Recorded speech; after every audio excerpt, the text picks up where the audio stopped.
So normally when it comes to Supercross, I would usually post it on my community post when it comes to either my favorite riders, Ken Roczen or Chase Sexton, winning a race, or whenever I'm upset and when my riders are down having a bad race or something. I don't know. I would post Supercross stuff on my community post. Yes, I do watch Supercross. I'm a fan of that sport. Been watching it since I was young. Like, I think I was a kid, of course. So yeah. But this I had to make a video on it because what happened tonight or last night, depending on when this video will be uploaded, was crazy. I just don't know where to begin. So for 250, I'm not trying to do like some race recap thing. I just want to like get out of the way of what I want to say. So for the 250 class, there was a battle between Levi Kitchen and RG Hampshire. Levi had a chance to win after RJ was like off track or something.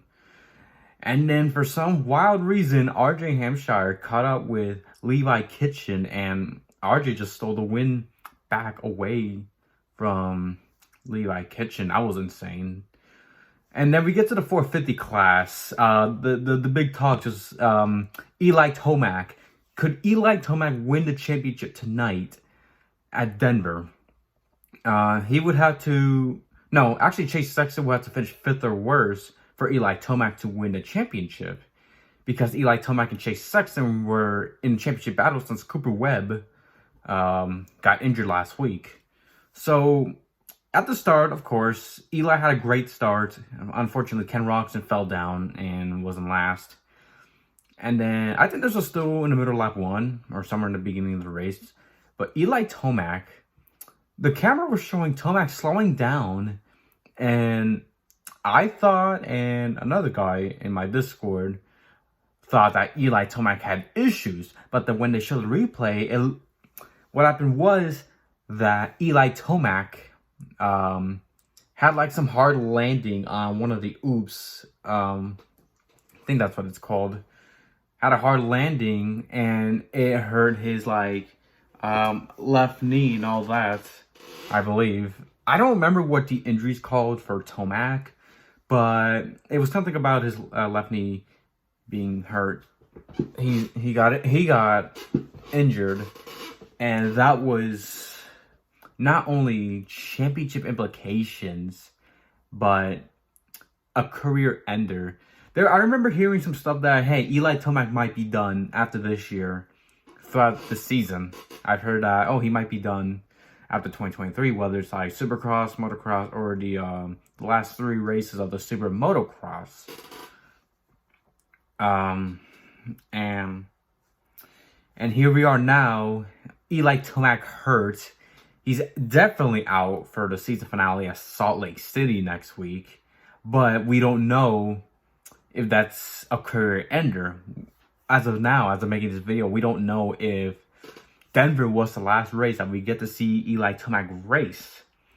His championship hopes are definitely over.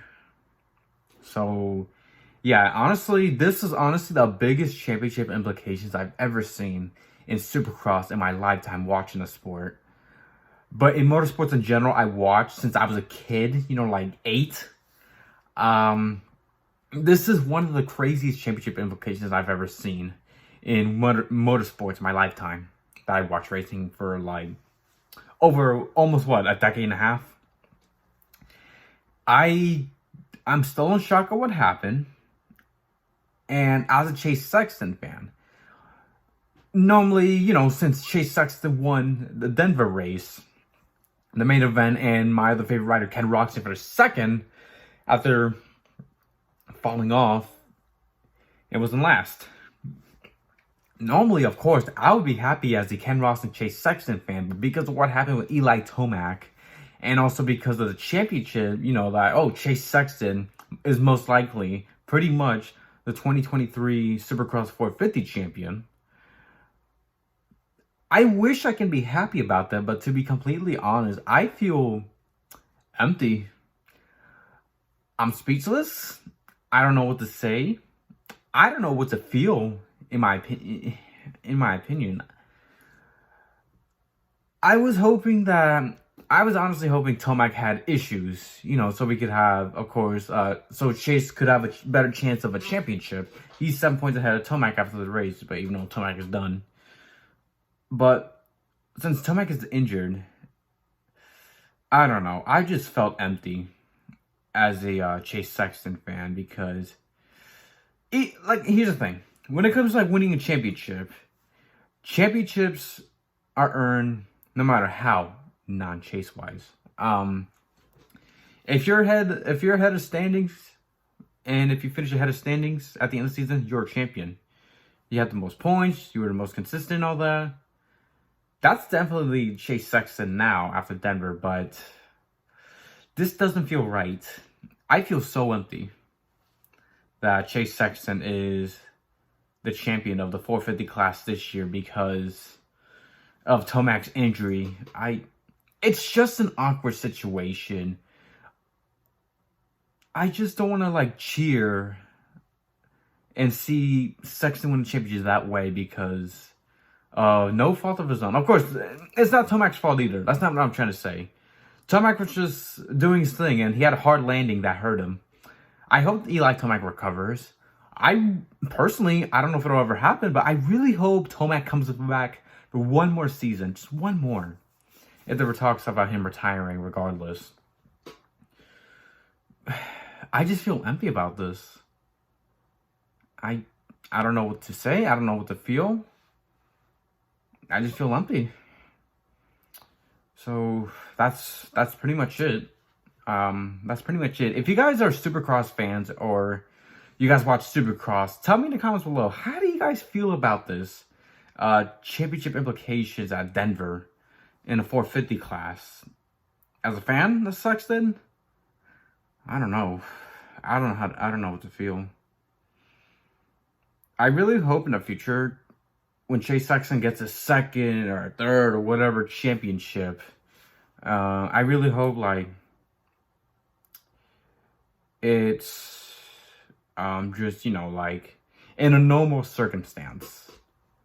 So yeah, it feels better. It feels bittersweet now that Chase is most likely a championship.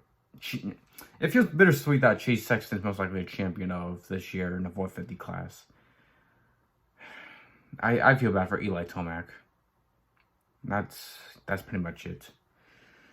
Salt Lake City season finale for Supercross, and we got a motocross in the summer, and then we got to deal with the Super Motocross Chase races for 3 races, which is Chicagoland, Charlotte Motor Speedway, I think, somewhere around Charlotte, and then the Coliseum. So yeah. This is just, honestly, awkward for me as a Sexton fan. That's pretty much it. So, if this is it for Eli Tomac, I just want to say, Eli, thank you so much for everything you've done for the sport. You were just one hell of a rider. You're one hell of a rider, and it is an unfortunate way to see Eli go out that way if he was planning on retiring this year. Just a sad way to go out. But regardless, Eli Tomac was one hell of a rider in our time. One of the greatest of all times. One of the best riders I've seen, alongside with Cooper Webb and Ken Roczen. Modern times. Same with Ryan Dungey, Ryan Villapoto, James Stewart. And Eli Tomac is in the talks of one of the GOATs of the sport, alongside with Jeremy McGrath as well. Ricky Carmichael, all those riders. Eli, if this is it, thank you for everything. And I just want to say thank you guys so much. I'll see you guys in the next video. And I still don't know what to say.